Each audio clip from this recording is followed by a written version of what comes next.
আমারে আনিস আলমগীর, আজকে আনিস আলমগীরের নামটা যেহেতু আপনি বলেছেন কিনা জানি না, 2 বছর আগে আনিস আলমগীর ওখানে আমি একটা কমেন্ট করলাম, ওনাকে শাহবাগ লেখা যে আপনি তো এই শাহবাগী ঘরানার এইটা, সে উঠে আমার রিপ্লাই দিল, হ্যাঁ আমি গর্বিত শাহবাগী, আমার কাছে এখন স্ক্রিনশট আছে। আনিস আলমগীর সাহেব এত বড় কথা বলেন না, ওনার সাথে আমার রুচিতে গুলেন, আমার অনেকগুলো টক শোতে দাওয়াত দিচ্ছে, আমি ওনার সাথে কখনো যাই না, যাই না, ন্যূনতম একটা রুচি রক্ষা করতে হবে আমি বলেছি না, আমি ওনার সাথে যাবো না। উনি আমাকে বলতেছে গর্বিত শাহবাগী উনি, তখন আমাকে জিজ্ঞেস করতেছে আপনি শিবিরের কোন পোস্টের? আমি রিপ্লাই কি দিয়েছিলাম জানেন? আমি শিবিরের শাহবাগ বিষয়ক সম্পাদক।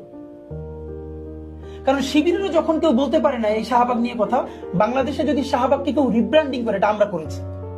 শাহবাগকে জনতার ওই যে এলিট যেই মব ছিল, আবার দেখেন এখন মব আসছে না তো, 100 বছরের মধ্যে রাষ্ট্রীয় স্পন্সরশিপের সব থেকে বড় মব হলো শাহবাগের মব। পুরো বিচার ব্যবস্থা ভেঙে দিয়ে মানুষের দেওয়া হয়েছে। এখন এটা যেহেতু বড় লোক করছে, ইংলিশে লিখছে প্ল্যাকার্ড গুলো, হ্যাঁ বিরিয়ানি খাইছে, এটা মব না, এইটা হচ্ছে আন্দোলন, দ্বিতীয় মুক্তিযুদ্ধ।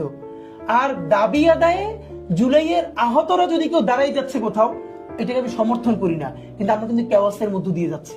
দেশ ভাঙে চলে যাওয়ার কথা ছিল, সেইটা চায় না আল্লাহর রহমত, সেইটা কিন্তু প্রচুর মব। এগুলো আমাদের এখানকার নেগেটিভ। তো এই জন্য হলো আমরা একটা স্বতন্ত্র রাজনীতি নির্মাণ করেছি আলহামদুলিল্লাহ।